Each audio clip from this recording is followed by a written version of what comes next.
follow is a presentation of MRE Uno, Division 1.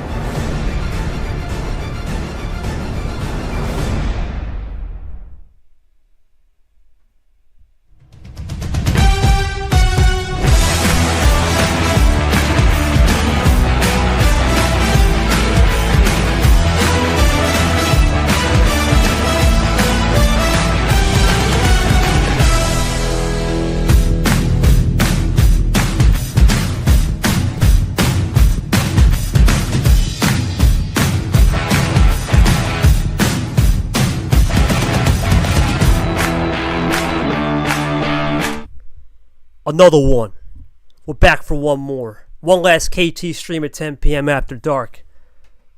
And one last thing we've got to say.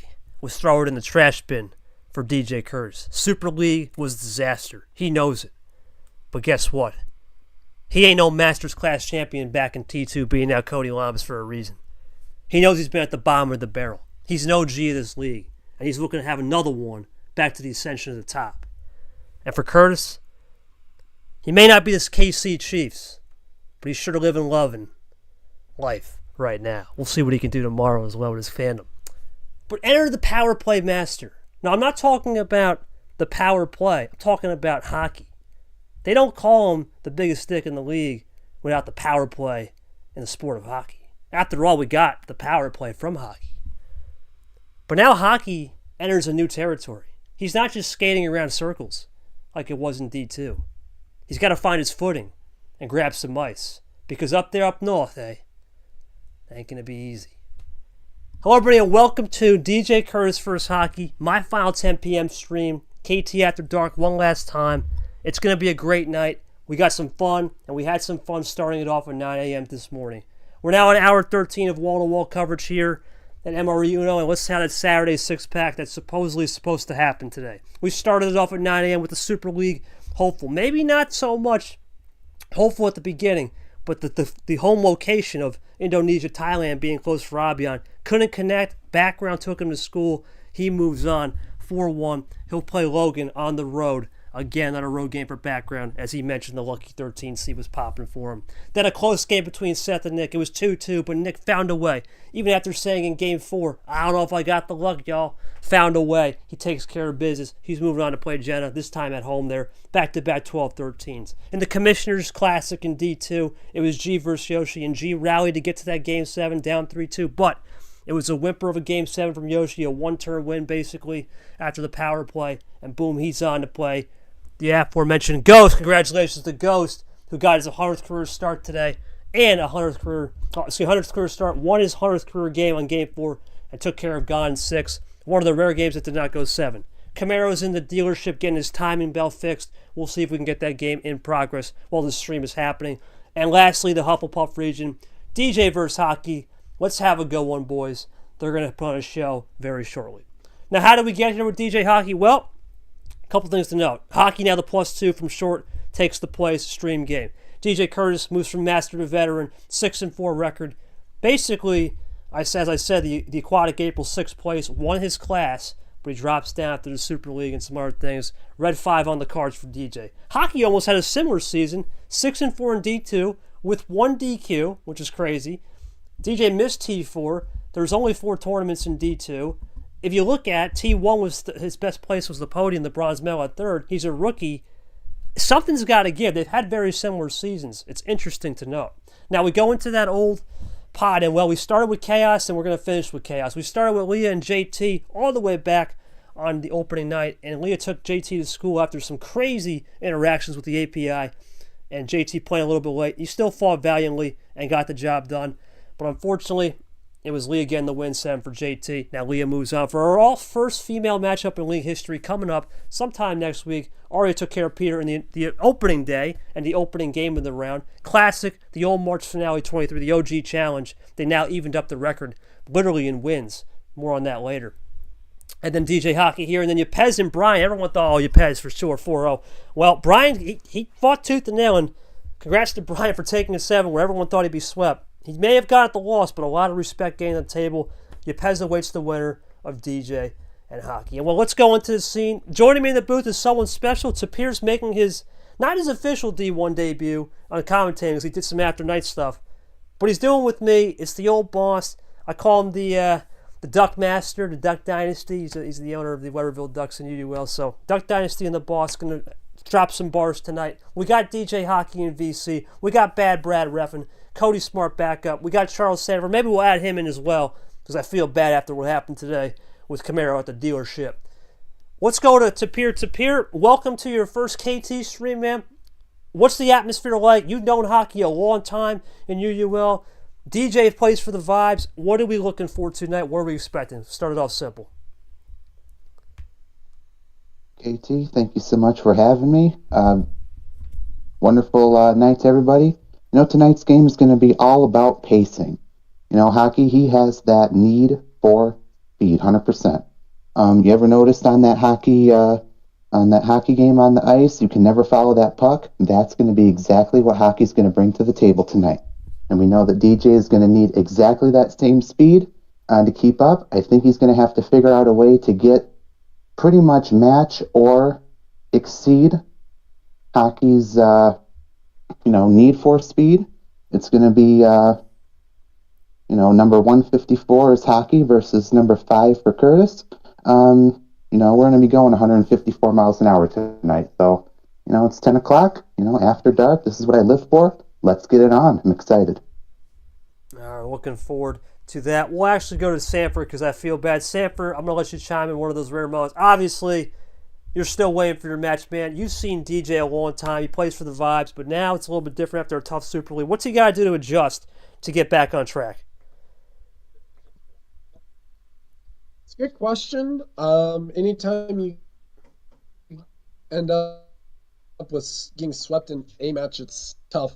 When you have it happen twice in a row in the playoffs to kind of end your season, that's never something you want. I think a return to the regular season might be just what Kurtis needs in that sense. Get back to some of the stuff that he's used to, pulling things back and being in a series that at least will have a winner.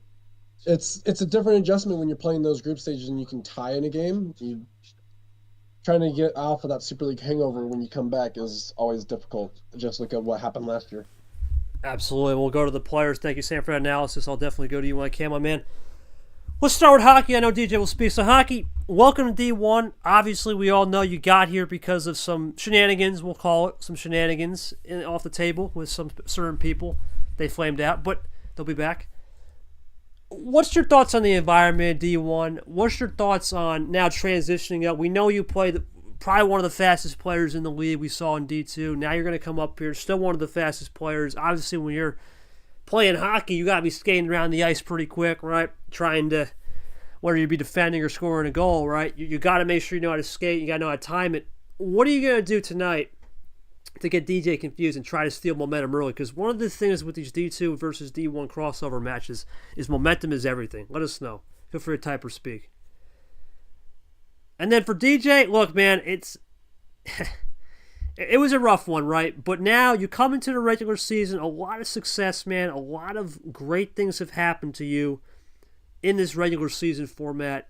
You've had the likes of playing great people. You played, I remember Ashley last year. You played Cody Lamas in the past was a great player. You obviously had rough going certainly with JT in Group A, but and all those other guys, Sanford as well, Lane. But now you come into a fresh offseason, new mindset right after the offseason, from the offseason, new season, new mindset. What's the biggest lessons you learned in the offseason that you can apply to the table tonight to make your game better? Go for it. Different adjustments. Well, probably nothing really too crazy, but it just sometimes little things like that, like getting swept, it just kind of gives you a little wake-up call. But not like that you sleep on anybody. Sometimes, just kind of the heart of the cards, as they say, right? You kind of get some good draws, bad draws, but it's just adapting those situations. And then also, refresh of a mind, really. Kind of different mindset. I mean, you still play for the fun of it, right?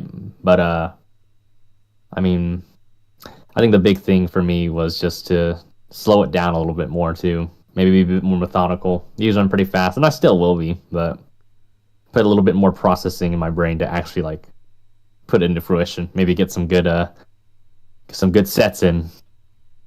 Absolutely, brother. We're looking forward to that. Definitely we'll Let's look forward to having DJ as well one day on the commentary. I forgot what you asked. Can you repeat? Okay. You come from the D2 environment. We know you're one of the fastest players in the league. Now you come into D1. You got to skate around. Great opponents. What were some things you learned, not only during the D2 championship, but over the time? We know you're an Uno veteran across many leagues that you can bring in, not only to adjust to the speed of DJ or not, but adjust to the look to gain momentum. We've seen these D2 versus D1 crossover matches. Momentum is key, and we'll talk about this in a second with Sanford.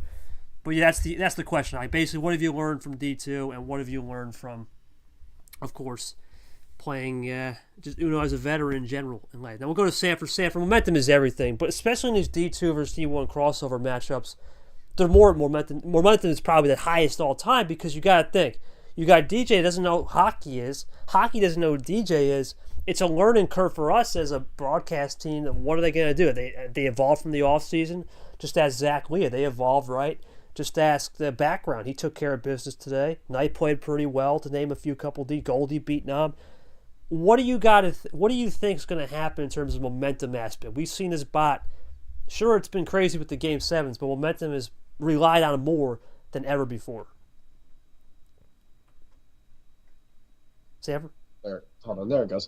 Yeah. I think part of it is you don't know what you don't know at this point. Hockey doesn't know anyone, and no one knows him. So there's a little bit of a beauty to that, and you're right. We've seen the momentum has been key, but we've also seen that momentum can sway easily.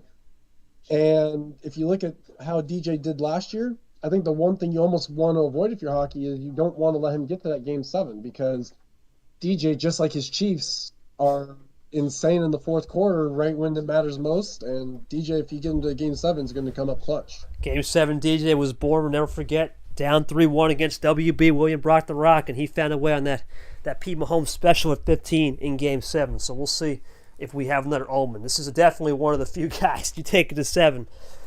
Watch out, right? Pat Johnson, definitely another player like that. As we wait for hockey time, we'll go to Tapir real quick. Tapir, obviously you've known hockey for a while, right, in other leagues. You've seen DJ, obviously in Super League.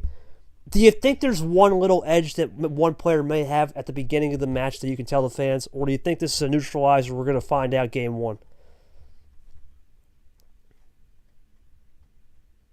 Spear? There it is. Yep. No, I think this is going to be pretty even on both sides. I think really the only thing hockey would have over DJ is that pacing. Just like I mentioned earlier, because it's going to be something that's going to rattle DJ, I think, to an extent. Honestly, it's going to rattle pretty much everybody when you meet him for the first time. So I'm wondering, how is DJ going to adjust? How is he going to adapt? How is he going to overcome, right? You're going to have to do that, as the game goes on. There's no practice matches that you can get in before the game starts. It's like you got to hit the ground running, and you got to take it from there, hopefully get the win. It might go to 4, 5, 6, 7. We don't know tonight. I'm sure it's going to be great either way. All right, let's see what this message is from hockey. I've learned that the first game tells you everything about your opponent to me personally, and it shows me how they will play the rest of the game more than 90% of the time. Other than that, I've learned if you're going to swing with a combo, you need to swing hard, or it might as well flop hard. Well, that's going to set the tone. I think it's a great tone setter because our rep tonight is Bad Brad. Bad Brad, set us up, my friend, to the promised land one last time at 10 o'clock for the boss. Let's do it. Obviously, Brad knows the rules. Hockey DJ goes in first. Best of 7, 2-2, 1-1-1. That's double deuce, trips 1 on the TI. Looking forward to that as well. One power play in store. There's the BO7. Here comes the 2-2, 1-1-1. The winning lottery numbers right there.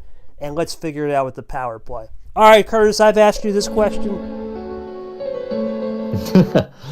I know, man. Over 70 times in your career, maybe almost 80. But it's time for that most famous words, man, Uno. How many cards for Game 1? Send us home. What are we thinking, baby? What's the range again? 5 to 15. 5 to 15. 5 to 15. Yes, all right. We'll go 10. Let's cut it in half. Brad, put the 5 fingers on the left, 5 fingers on the right. Set us up. Let's go Ref C10, and let's start it up. Good luck, gents. Let's get her on. It's Appear in the booth after dark. We started off on the guy that created the cards, because why not? Zach 103.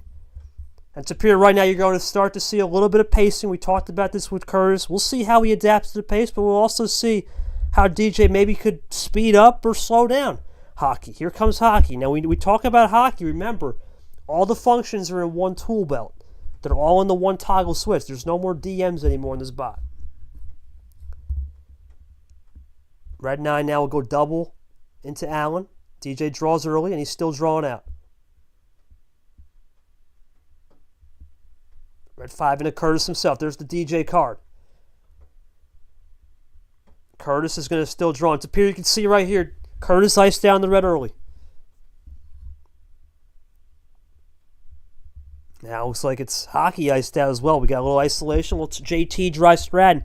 Sanford, you can see the fast and furious pace right here. Both guys drawing out as we go into the switch to ALP, which we'll see tomorrow at 4 o'clock. You start to see the play style. Hockey mentioned it. First game matters to understand and adapt. Right now, hard to read because both guys are more taking their time in terms of finding the colors to be existing here. As I'll check the scoreboard, and that's good now. Your thoughts on that? Yeah, very interesting that we ran out of red so early, but then again, 10 card kind of that mid-tier. It's not outlandish that they ran out after 5. But noticing that we've already used up 2 of the numbers. We've got no more red 9s. We've used up both green 7s as well. So, again, maybe this spot giving them similar enough hands. And we've seen it countless times, and it's almost getting too repetitive that people will end up with just literally the same exact hand. Who's going to run out of green first is going to be an interesting thing to see. Spirit, talk to me about number efficiency. You just got done playing with Ellison a couple of days ago, and you were impressed. Even though he lost, he did have some moments of great number efficiency as we see DJ going to Andy from Radden. Thoughts about the number efficiency on the spot, how you play that when numbers are similar? Well, I think it works most often when you've got, a whole hand of numbers, right? You're going to have to find a way to get those to work to your advantage.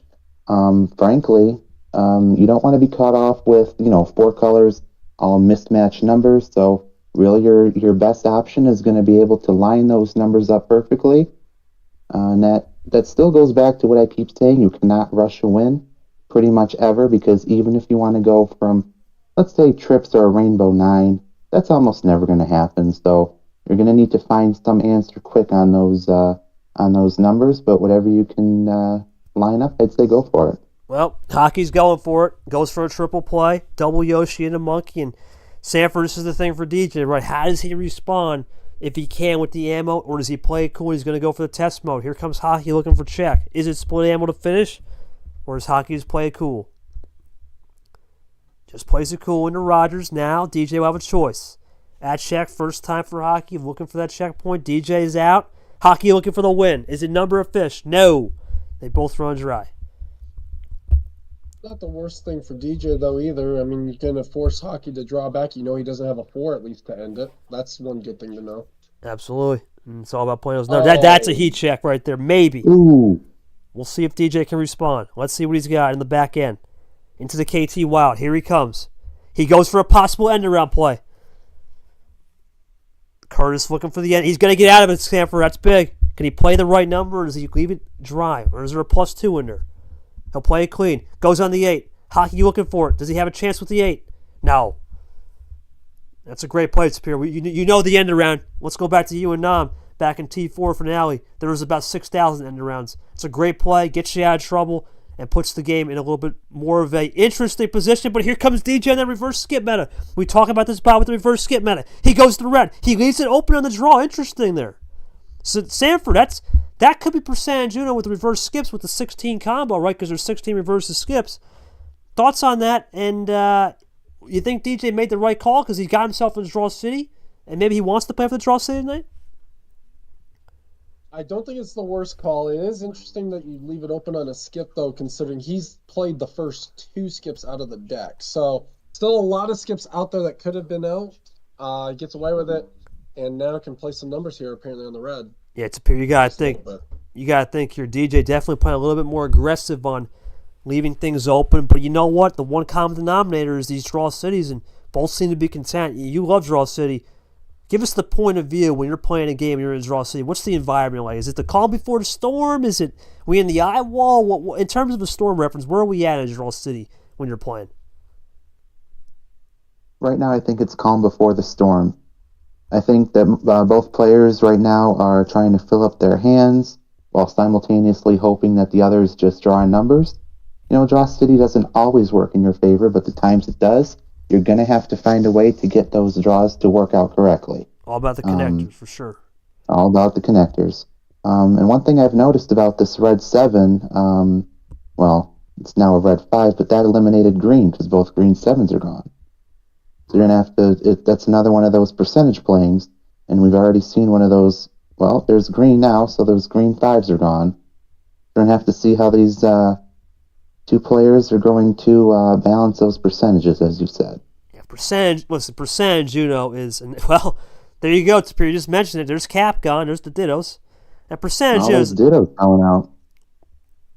All these Dittos coming out now, and it's really interesting because with the Ditto plays, you can really live and die by the sword. You can either keep it on green, right, or possibly have to switch to the color. It's a double-edged sword. Here comes Hockey looking for a run. DJ up a little bit, and I was just about to say it. Called that one. You live and die by the sword. Hockey decides to change it, not live on the green. Can DJ pounce? He will. Half off special to bow tie from Rogers. Now Hockey looks to fire back. And one thing so far, Tapir, Hockey's changed a little bit. It's not this Ghost. In fact, Ghost played quicker tonight. Hockey's a little slower. Getting used to it. Maybe this is the game one feeler. Play this little slower pace. Get a feel as we go half off back to Brock. And then start to roll with it. As TJ goes into Peter Onjak with another switch, Pandora's wide open. Thoughts on a little bit of the slower Hockey tonight we're seeing in game one, or do you think that continues? I think Hockey's using DJ's game against them. You know, you mentioned DJ and his Chiefs, right, in the fourth quarter. I'm starting to wonder if Hockey's going to use that fourth quarter to come in for the kill. So we'll have to see on that. We'll see indeed. Right now it's 2/8 best right there, up from Brad over to Retro. We'll see Retro tomorrow, of course, with Cody Lamas at 2 o'clock in the rematch of T4 round 1. Now Hockey looking to fire back here. And Sanford right now, that Draw City is pivotal, but we haven't seen the break yet. Do you think the crescendo moment could happen any moment here? It definitely can. There's plenty of action cards out there. DJ with that small lead at least. So, I mean, we have half the reverses still, over half the skips. You still have plenty of the +2s. We haven't seen +4. They've had plenty of chances here to build with the hands, and Hockey typing for a while usually is a good indication of some sort of run. Oh, here's a huge one. Oh, there it is. Remember, he said he's going to hit hard with the ammo, and he just hit hard, looking for potentially dose or check. I think this is a game. Sanford thinks it's game. It could very well. Big run built up. It's game. Yep, 6-bagger to the end. And Brad right on the money with the log. Didn't even matter. Yep. Most people don't type. It's either you go for the full 4 or you don't usually end up doing the type 3 cards if you don't have the double 3. So Right. Good split up there. We'll go to Hockey. Hockey, Draw City was definitely either favorable or you really played the patient game. You decided to play a little bit aggressive on the switching and let DJ be the aggressor towards the end. You were first at the beginning, but then DJ got out of that Draw City in the green, and then it started to trickle down. Was that Draw City giving you the magic hands and the magic connectors, or were you patient enough to say, okay, maybe I'll hold a couple back, maybe a +2 or a +4 back, and then hope for the connection at the end? Talk to me through it. DJ, for you, man, a lot of switching early. Then you decided to make the break on the green over there. It may have cost you a little bit, but at the same time, you live and die by the sword. What was the theory behind the switching a little bit more towards the middle part of the game, towards the end, to possibly get an advantage on Hockey? Numbers game. I really had just numbers for my deck left. So I knew he had a blue. When he had that Uno, he switched the wild to a blue. I figured he had a blue, right? So I waited a little bit. That's why the Draw City happened. And then just got outmatched with the draws, and that's just how it is. And I thought I played pretty good that set, but live and die by the sword. Thought I had pretty good cards though. Felt like it. I got you. We'll see what Hockey says. And Sapir, that's what I'm saying. You live and die by the sword, and you can do certain plays and you can do certain things, and then all of a sudden you try one play, you try one new tactic and go on the wrong way. And I had a feeling to use my +2 skip by saying I'm happy today. Luck was on my side. Yeah, that's the save tactic, right? You save it, you don't burn some of your ammo, you don't burn some of that rubber up, and boom, you can make magic happen. Thoughts on the save tactic there from Hockey and got the +4 at the end. That was basically able to connect it to the end. Go for it. That save tactic has saved me so many times. It's my favorite one because as long as you can prevent your opponent from getting more cards, right? More +2s, more +4s. Anything's pretty much possible, and especially when you've got a lot of that flexibility.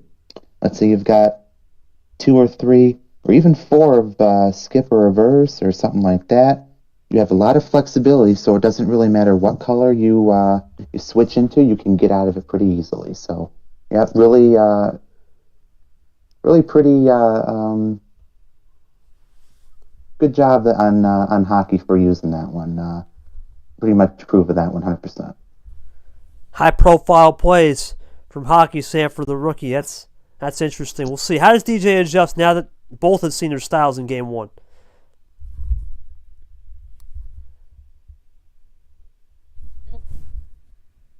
Problem is always trying to adjust after Game 1 because what's the fluke, what's not. I think DJ played that one as well as he really could, especially when you tell the truth about having all numbers. And with DJ, I wouldn't doubt that he was. So the fact that he was able to get the end around, he's seen what Hockey's likely to do with the Wilds, especially if it's towards the end. So I think he's gotten a good feel for what Hockey might be bringing to the table. Now it's just a matter of trying to play his game in the best way to get around it. Well, we're going to go into Game 2 as ALP joins the chat. We'll see you tomorrow at 4 o'clock. Should be a good one there. We'll go to the table. All right, DJ, still free board, buddy. Everything's wide open. What are we thinking here? Let's go 8. We'll go 8. All right. DJ going crazy 8s. Bad brag and a Lotus in. Here we go. We started up. Cards are in. Let's get a run. Can DJ capitalize and make it a 101? We'll go red skip, and this is interesting, Sapir, because with this bot, reverse skip meta is massive. It's a massive advantage, and DJ's got nothing. Oh, boy. I think DJ just put the goal over on Hockey here for right now. Possibly. We'll see. And Sanford, sometimes there's an old adage, though.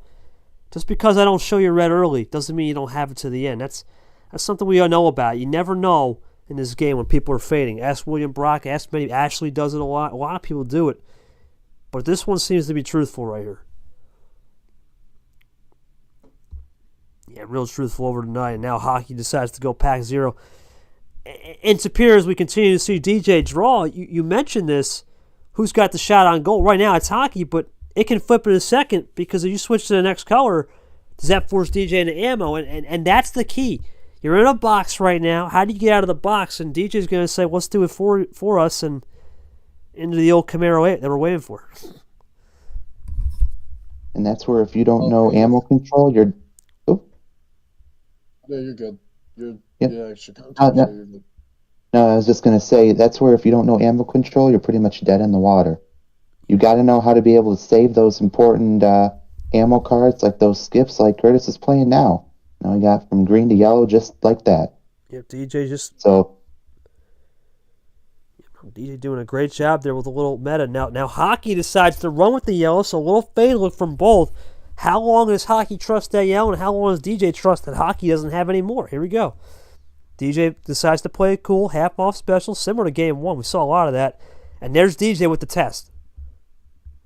Could be an indicator that Hockey maybe wanted to end on the yellow because now he's already drawn, so it looks like he only had the one yellow card, possibly. So maybe he had some sort of either an ammo switch or some sort of a color swap that he would have intended to do. You mentioned it, Sanford. There it is, in the blue. And DJ decides to go for the +2. Good ammo save there from Kurtis. Looking for a double. He's looking to fight back right here. Can he get the double? He's got a huge run here. Here comes a potential triple. This could be game. He's down to 2. It's either game or toaster, guys. Strat, crack like an egg in Uno. DJ built the run, looking for the win. Can he get this to check? He's got a double +4. Double +4. Over powerful. That's it. Kurtis ties it back on the Brock special. Kurtis, I gotta say, man. Actually, I'll go to hockey for. I gotta ask the person to always type. Oh, hockey. Well, not much you could have done there. However, was Sanford right in that read? You were trying to fade off the yellow.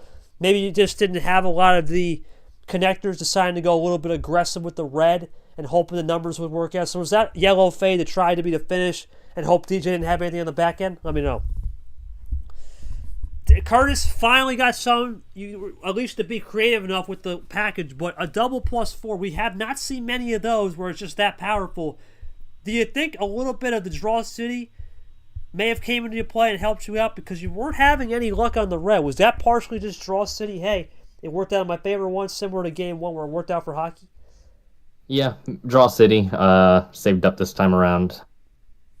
I did feel like I was maybe a bit too aggressive with skips, but I mean it worked out at the end. So I knew I had a +4. Drew got a +4 for a draw, which was nice. So I was like, all right, well, we'll just see how the rest of this goes. And then once it hit blue, I'm like, oh, yep, there it is. So, but you really can't predict that when you switch colors though, because it's such a Pandora's box, right? Because who knows? I could have had like a dozen blues, right, or maybe no blues, right, to limit colors. So, but it just worked out in my favor there. Works out in DJ's favor, and that's appearance in even series right now. Hockey got the first game where he's known to be the feeler guy, where he got that win. Now DJ steals a little momentum back. Hockey, we know, is a mid-tier player. Sometimes he does the classic 7, sometimes he'll go 8.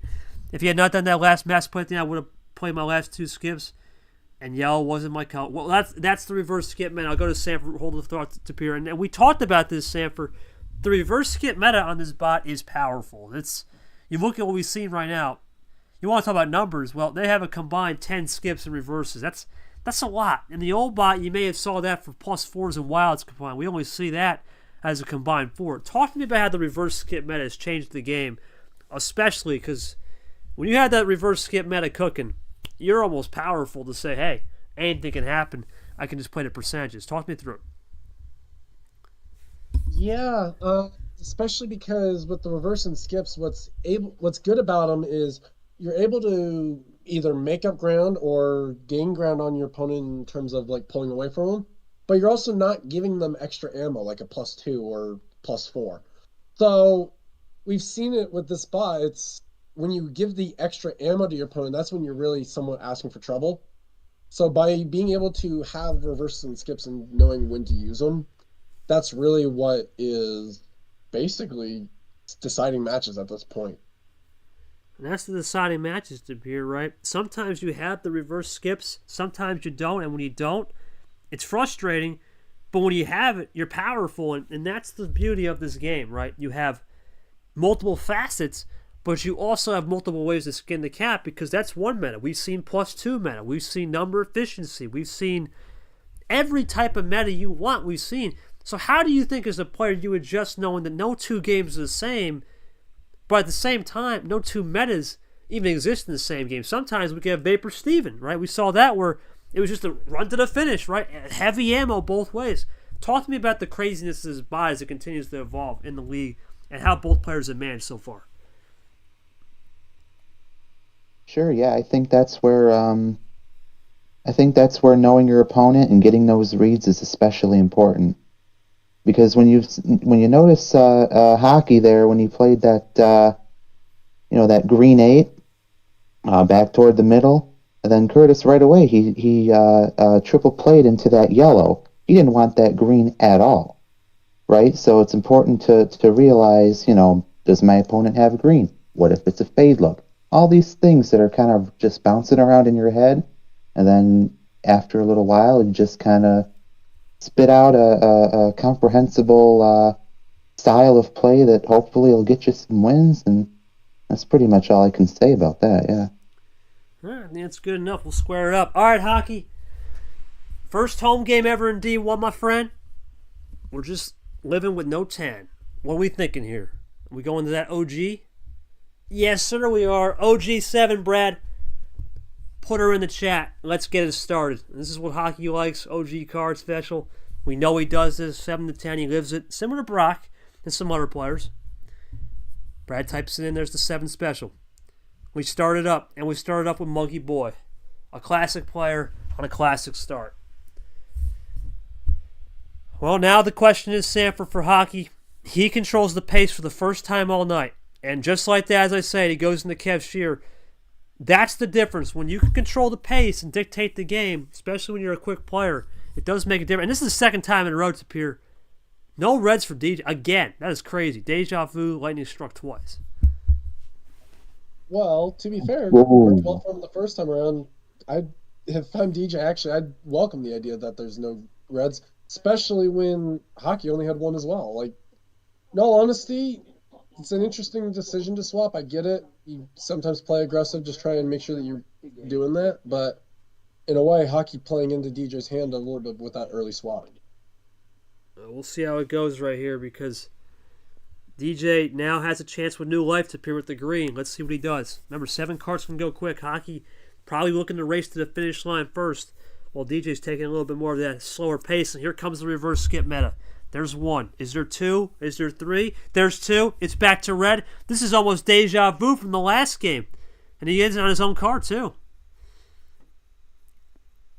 Oh, hockey with a big player. Hold the phone. Into a double. Looking for a triple. Is this game? Did hockey have a stacked hand? Looking for a check. Or is it over? Looking for the finish. He's got the dose. Can he get the quad? Oh, my word. Oh, my gosh. Yeah, you can't do much on that, Sam. For 7, I don't got much of a question there. That's a stacked hand. No, yeah, that is. You're looking at out of 7 cards, he ended up with, was that 5 action cards if you consider the wild an action card? Yeah. No? Did he draw? No. I don't think he drew at any point. So, Plan A. Yeah. Plan A. I'll go to DJ Hockey. I don't got a question. That's just Plan A. There's nothing really to say about that one. Did you have anything? You were doing a good job saving the Reds on the end around, but I'm going to assume you just were a sitting duck there, if I had to guess. What was the analysis there? If anything at all, really. I don't really got much to say. Yeah, and that's what happens to Pierre. We talked about this bot, very good, but 5 to 8 is, say what you want. It's very finicky. It's not anything to hold your head about, but it comes down to. I only had 2 number card. If I was scared he was going to make me draw, if he did, I would be screwed. My combo would be ruined. Okay. DJ, did you have anything to fight back with, my friend, or was it just a case of gotta live and die by the sword on 7 cards? Absolutely nothing with that. Couldn't do anything. Gotcha. Yeah, maybe could have saved maybe one of the skips, but I think in hindsight, I don't think it really would have mattered with that combo. It was ridiculous. So I don't think it would have mattered. Yeah, would not have mattered. That's a Tapir. That's definitely a 5 to 8 special, right? We talk about this with 5 to 8. Sometimes it works in your favor, sometimes it doesn't. In this case, it works in hockey's favor. Thoughts on that, and how can DJ even this back up? I think DJ's best defense right now is realizing that pendulum can just swing back the other way, and he can get all the +2s and all the wilds and all that. I think right now, what's interesting is hockey mentions even if DJ made him draw, he would be screwed. That's where that ammo control comes in, right? You can still use those +2s as flexibility. You can go from yellow to red to blue, whatever you got to do. You've got that +4. You pretty much had it in the bag right there. So I think the momentum is once again shifting, and I think DJ's got a pretty good handle on what he's got to do to get this to swing back in his favor. Yeah, DJ's played pretty well. Hockey obviously doing his thing. Both guys doing it. By the way, before we start, next game, can we use our PowerPlay during a yeah, you can. Yep, defense. Yep, there's an offense, you do it before, and then mid-chain defense. Yep. And, of course, you can't use the first turn and back-to-back and no uno, as always, the usual rules. All right, here we go. Game 4. We're back to hockey. All right, hockey. Once again, good job on the 7-10 split because you can't use those 2. Everything else is open. Had to shout out my man Sanford with the bowler reference. What do we think right here? No 7-10 split. What do we got?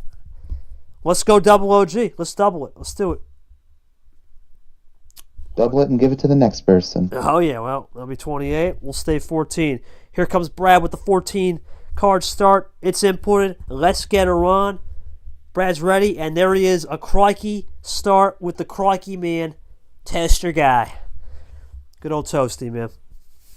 But once again, Sanford reverse skip meta as we go into Ghost. We saw it this afternoon when he got his card to start with. He did double Ghost as we go into Tapir. There he is. Now Hockey looking to find a little rhythm, and he'll go for the early switch. And so you can see Hockey now, Tapir, he's adjusted, right? He's in the D1 atmosphere. He's adjusted. Things are looking great. Now at this rate, it's about finding the niche and the groove to get out there as DJ might cross back over. Let's see. Hold the phone. Just a typo. You're good. Yep. Oop. Yeah, you're good. Little typo there. But now he's in the groove. What do you think? Does this give Hockey confidence knowing he can hang with a D1 player the more he gains rep as we go zero sugar? I think it Absolutely. has to, in all honesty. Anytime you can hang with a D1 player, especially one that made Super League, I think it has to give you some sort of a confidence boost. And now it's just a matter of trying to make sure that he can keep it up. I'm sorry if you were asking that to Tapir, my bad. Nah, you're good. Tapir, you want to go ahead? Or was that perfectly answered? Go ahead. Yeah, no, that was pretty much it. Yeah, I would say that Hockey and I have dueled a couple times in UUL, and to me, I think he belongs right where he is. He's just gently making his way up that ladder, sort of how like I did on that house money run. And I think he exhibits like that same play style sometimes. He knows pretty much all the tricks in his belt, and I think he can go far. So I would say hold your head up high, even if this match does go south for him, because I think there are brighter skies ahead. Brighter skies ahead. We have an early draw from DJ with the yellow now. The question becomes, Charles Sanford, this is definitely a big question.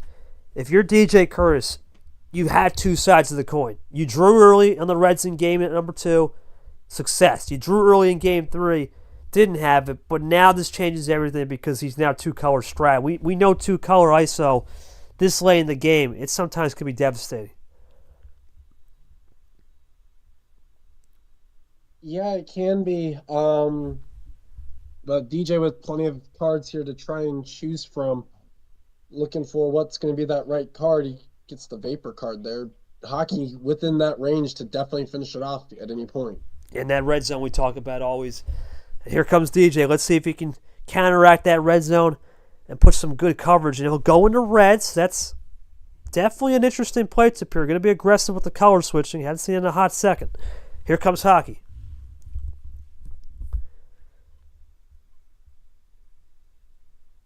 Hockey looking for something right here. Gotta wonder if it's that. Whoa! What's this? Oh, he forgot the. The blue. Game. Yeah. He missed. Yeah, it's a triple play into win. Yeah. Yeah. He'll get it right. There it is. Yep. Well, I think that game definitely I got to go to DJ first. DJ, once again, early draws. Was it 2-color isolation? Were we right? It was an unfortunate situation where maybe not the yellow and the red this time, but it was just green and blue was the ultimate connector we never got to because, or not, I'm sorry, the yellow and red maybe were trying to fade off and the blue was the ultimate connector. You just had to save and you couldn't do it, or you just didn't have the action cards similar to the last game where the numbers were just too prominent. No action cards, just numbers. Oh, man. Just had like red and blue, and then I could have done call out too. That would have been another thing, but it is what it is. Yeah, well, with happens. the order that he played, it wouldn't have mattered. He wouldn't have been at Uno to get called out. Yeah. That's true. Yeah, I think it really wouldn't have mattered. You think he maximized the game? Hockey, I don't think even if I used a PowerPoint or PowerPlay, I don't think it would have mattered. So no, I think he still would have had a pretty good streak going. So yeah, I agree. And right now, Hockey, I don't really got much to add because it was really just clean Uno. But I will say there is one thing I am noticing about your game. It's very slight. You seem to know when to make the switch and play aggressive on the reverses only when you need to, almost remotely in a sense. When you remotely switch off, and then hope that DJ doesn't go for anything stupid. But in this case, he decided to go for that green reverse, do a little bit of fade, and then run the greens a couple extra times, reserving the gas tanks. Talk to me about how you were able to reserve the greens and fake DJ out with a little bit of a, even though he only had numbers right, a hint to say, okay, some players, what they do is they go to that green reverse, let's say 4, they're drawing next turn, they go play a green 2 like you did, and they're shot, but you had to play a green 2 and 7. So talk to me about the element of reserving your greens or reserving any color after an action combo into a card. That's helped you develop a little bit more of a skill set in this specific game, in this specific series. Sanford, we know it's the old reserve tanks, and we see it's a common strategy. You play reverse skip, third card, but then you're out. Right now it's reverse skip, third card, fourth card, fifth card, and it gets the player guessing or +2 into a 4, right? And they draw, or sometimes it's +2, 4, 6, 7, right? It depends. Thoughts the elements of everyone reserving more in the gas tanks on colors, because that's something that a lot of players have to adapt to and evolve to. Can you repeat that really quick? Just the evolution of people reserving colors in the gas tank. You know, the extra cards in the gas. Go for it. Oh, yeah. I think it's a sign just of how valuable people like Tago or Yepes have been, where they beat people on just color swapping all the time. Because really, if it wasn't for them doing that, I don't think we see that evolution as much, where you almost have to keep them in reserve till you're at your run to the finish, because if you run out, then you're drawing and you don't have anything to be able to do against them. At least if you have that one card left in the tank, you have something that you can play to at least avoid a number efficiency loss. Well, we'll see how it goes. It appears hockey types. How do you think DJ gets back into this, man? Because we've seen a lot of get to game 6, 7, anything can happen. How does he win this one and then starts to force hockey into a more compromised position? Because right now hockey's got a little momentum. He's starting to smell it. Oh, sure, yeah. I'm thinking the isolation is going to be a pretty big factor here, because if you notice, DJ switching to that. Let's see if I can go back for a second. Yeah, switching to that red. That was the answer hockey needed. You live and die by the sword, right?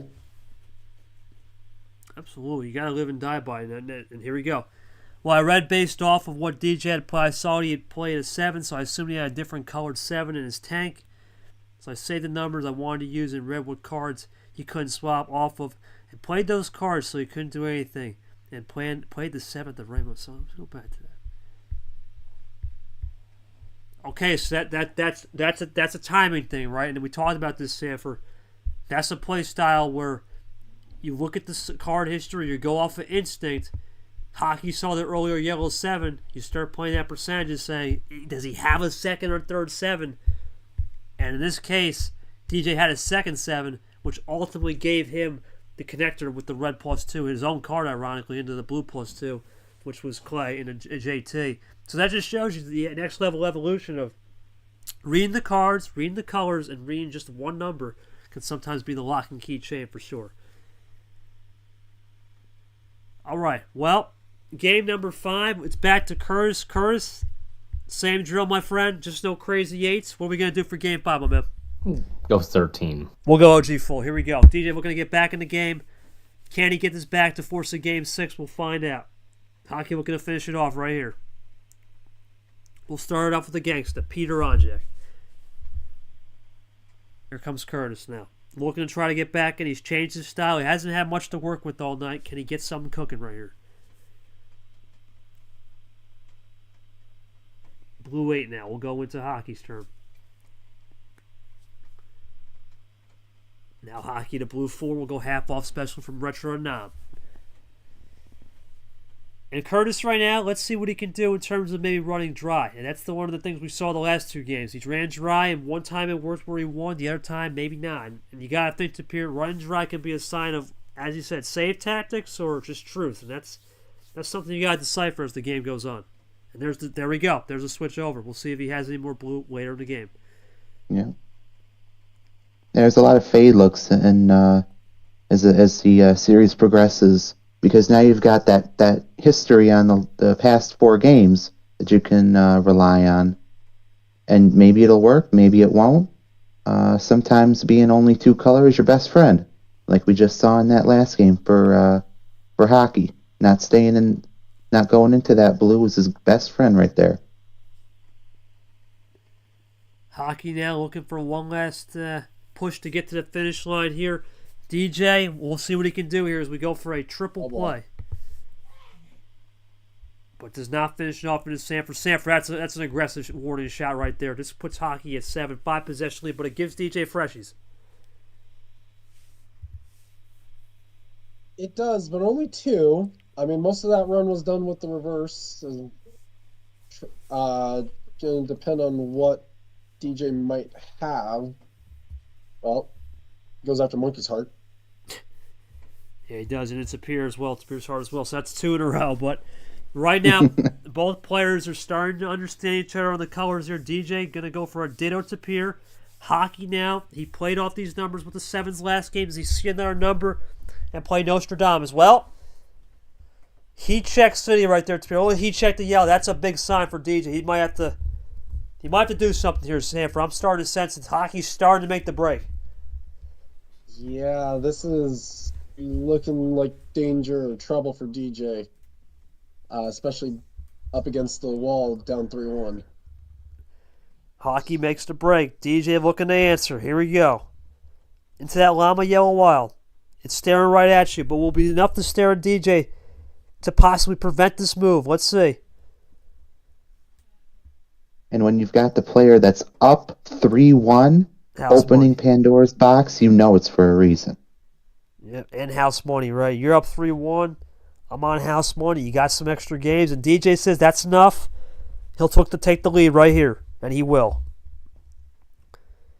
1 possession in DJ's favor. Here comes Hockey.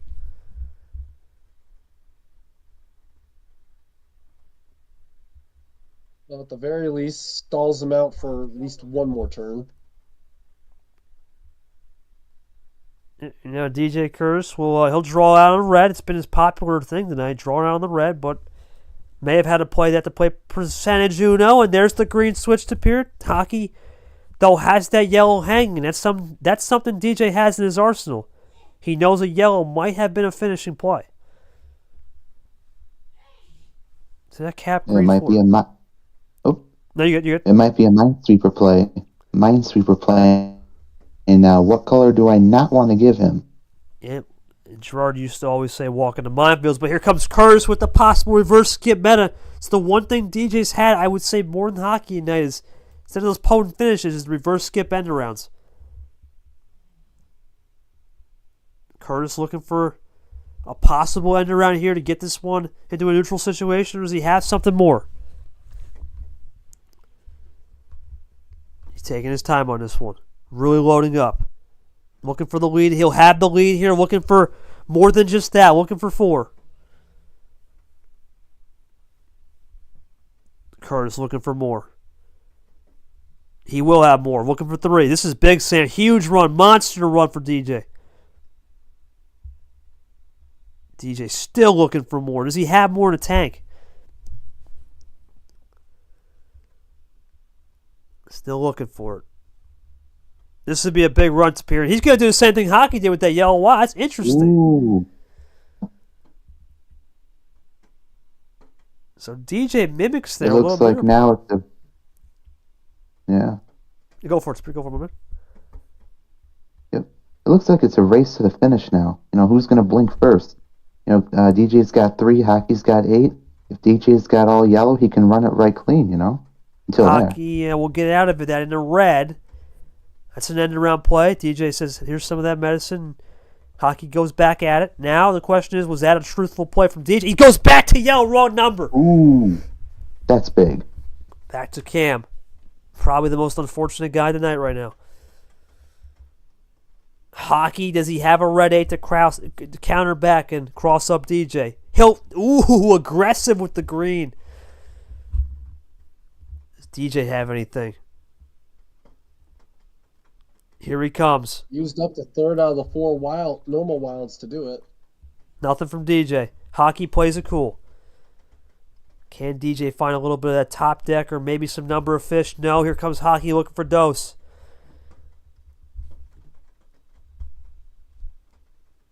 Hockey looking for dose right here. Looking to find it. Of the last scheduled Yeah, go for it. Hockey's staying far away from that yellow now. Yeah, he is. Last crossover match of the night. And possibly of the first round. I believe this most likely will be. Barring a miracle on the campsite. Here comes Hockey. Still typing and loading. Thinking this one through.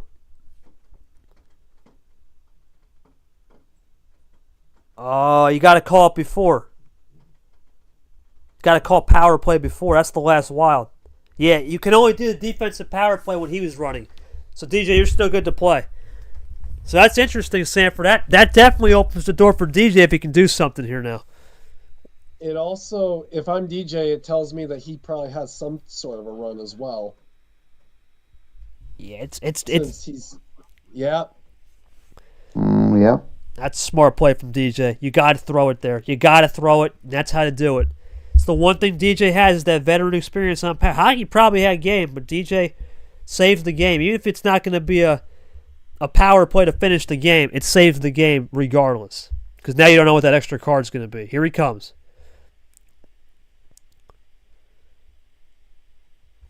DJ, well, you know what? Gets to 2. He's got the lead. Let's see what Hockey will do. Remember, Hockey can't call it on back-to-back either, Sanford, so DJ's still safe.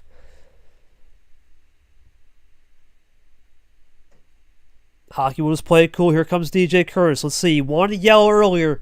Was this power play to save the game for Kurtis? No. Question is now, That's Sanford. fine, right? Well, that You might bought be it. yourself time. That might be it, though. So that's it here. Yeah. I think that top deck may have worked in Hockey's favor. That may have not worked out for Kurtis. Too little, too late anyway. Yeah, great play from Kurtis, though, to keep the game alive. Oh, my God. There it is. So that was definitely then, let me see, nothing, yeah. Yeah, I have to assume DJ... You can't take it with you anyway, so it's... Nah, I don't even think you're bad, man. But Oh. No. You've had some good You end got rounds. that game too, right? Yeah, you got the game too. Well, DJ, I don't even know if it's bad, man. It's just, you look at the stats page here. You had some ammo, right? But you got out +2, and that's one of the metas right here. Wild +4s was even. This almost reminds me, actually, of the... Might have been Brad Zach, I think. It's almost very similar, ironically.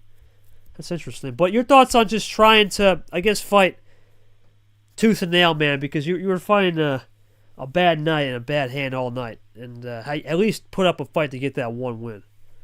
Yeah, hey, I got at least one, so that's really what matters. But no, good play by Hockey. Well-deserved win. Win sets. Not much you can do, but yeah, now you know how the power play works, so I mean, you got this, bro. But no, he played really good. Can't really complain. I mean, it's better than getting swept in, like, holy, right? The Super League, so it's a start. It's good progress, so if you want to look at a positive note. But, man, if this is how tomorrow's Super Bowl's gonna be, man, that's gonna be a tough day for me too. But we'll see. Saquon's probably gonna run like freaking 100+ yards. I think I do. Okay, I shouldn't really go off tangent, but yeah, I can go do that after it. But I was like, Eagles probably could win. I think they're gonna win. They have a good shot. I don't think we're as loaded as we were in 2022, but no, back to where we were. No, well-deserved win for Hockey. Tough outing. Got like I said, got at least one set though. It is what it is. Long season. Long season.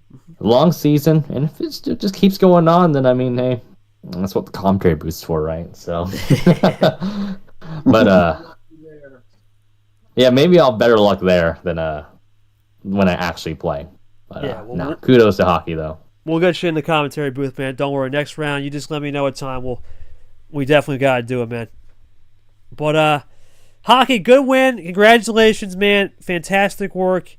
You put in a great effort. You got the job done. A little bit of that luck was on your side, but regardless, that game, other than that power play mishap, you really were able to control the pace. Talk to me about how your pace control Very, because it wasn't this hockey that we all knew and loved where you were playing Ghost quick. Even Ghost was quicker.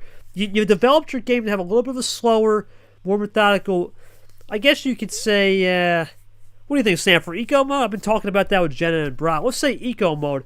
What's worked so far with this approach with the eco mode? Take game one as a feeler and then run it down. Talk me through it. And we'll go here to Sanford, then we'll go to Pierce. Sanford, your thoughts on this tonight? Obviously, I believe this is most likely going to be the last matchup of these D1 versus D2 crossover. Tomorrow's just regular D1 guys from last year. That way. So your thoughts on this, the series ending, basically, the D1, D2 crossovers. Yeah, it's kind of interesting how it all went down, isn't it? I mean, trying to look through. See, they went 1-1 in the HufflePuff region. They went 2-0 over there in Gryffindor. We don't speak about Slytherin region. And they went actually, they went 1-2 over in. They went 1-2 over in Ravenclaw. So overall, basically about a split, which is not the worst thing. I do think that this round's been a little bit upset heavy, or at least compared to what I personally would like, but we saw that with March last year. I think I'm just going to, at this point, going to chalk it up to the idea that March is hard to try and predict because you don't know who's changed games over the course of the year. So, or over the course of the winter, I should say. So, with that said, we've got a good slate of games, I think, on tap for tomorrow. We've got a few games here. Let's see, 3, 4, 5. Looks like about 6 games left in the round. Correct. So it's like I'm looking forward to round 2 at this point, especially because we got a holiday weekend in there that should help open up scheduling a little bit.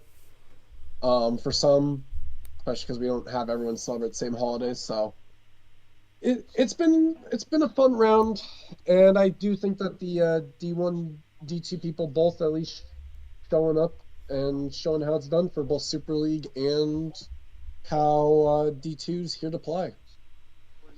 Indeed, we'll go to Pierre real quick as Hockey answers that question. DJ leaves a quote. Your thoughts on this match, thoughts on this crossover series basically ending, assuming a miracle right at this rate with Cam, most likely probably not, but assuming that's out the question, thoughts on just the crossover series and your first time in the booth, man, for at least with me. Yeah, I think the goes back to what I keep saying. You never underestimate your opponent. I think D2 gets a bad rap sometimes for being, lower class, players sometimes, but sometimes you get those diamonds in the rough like hockey, right? Kind of soared up there and took it down 4-1. Because he's demonstrated that he's got all those tools that he'll need to go far in this league. And while we're at it, take a look at those stats, for goodness sake. Regular Wild's 5-1, tied on the +4s. Granted, DJ had the edge on those skips, but 9-2 on those +2. So goes to show that you still need a little bit of luck to at least get the edge on those wins. And even if you don't, DJ had that one win, so even a little bit of skill mixed in, a little bit of luck, and should be up for success. My first time in the booth with you was amazing. You always do such a good job. So appreciate you taking on that load for us, and I'm looking forward to next time. So once again, good job, hockey. Good game, DJ, and we'll see where it goes from there. Well, we'll see how it goes. We'll wait for hockey to say something. As DJ says, tough loss, but it's much better than Super League. A lot of number draws, right? Not all that action cards still upside. The hockey killed the other. Can't remember that. I hope it's remaining season. We'll see, man. We'll see how it goes. The long season, like I said, anything can happen in this league. It's you could be good in March, and then all of a sudden you get to the middle of the year, and you're like, what happened, right? And that's the great thing. It's a long season. It takes 6-7 months to get to the end, and then we run in the Super League and go from there, right? We re-rack. So we'll see how it goes. I'm going to go to the bracket now as Hockey types out his answer, and it's confirmed now. Hockey will be the road team. It's going to be Yepez, probably now the man in charge after JT's gone this top half of the region. Of course, Yoshi's still down there as well. In the bottom half, we got the 2 seed. Cap We're waiting for tomorrow. That's going to be interesting. Cap, obviously, a formidable opponent in this league. Plays that low tie energy, low tie cap and crunch, as we call him. We'll see him tomorrow. Big day on tap tomorrow. Don't have the schedule, but off the top of my head, as always, I know it. It's going to be low tie cap and crunch with JT back on stream with Rogers. Then we go over to Lamas Retro at 2. ALP Clay non-stream at 4. And then the 5:30 Carson Lara. And then Caesar and myself, Caesar Mack, KT Acosta, will close us out of the round. We'll go back into fade over, see what hockey says, and then call it a night. Thoughts on the win? Well, I'm shocked. Was able to pull this off. Those combos, I need to do everything when my pace was slowing down. But I saw you play. I didn't use the adapt players, changing my own. Only read them to see how they play and played off it with my style, play style. But I decided I'd do it early. Honestly, I think it was the main key to success. It's great to hear, and we'll have hockey. Leave a post-game quote. For Charles Sanford and myself, I want to thank everybody, man. This was my last stream, at least at 10 o'clock after dark. KT no more. I'll leave it to the folks such as Short and G to take over. For myself, Sanford's appearing commentary, Brad at the ref, LaPlante, of course, Ghost, who got his 100th start today. Congratulations to him again. Luke, Nick, Cody Smart, Jenna, Sean Ard, and many others. Christian Tago as well. I saw him at the beginning. Appreciate you guys. One last shout out to hockey, the master chef of the night. We'll see you tomorrow for JT taking over with Captain and Rogers. Have a great everybody, and we'll see you then.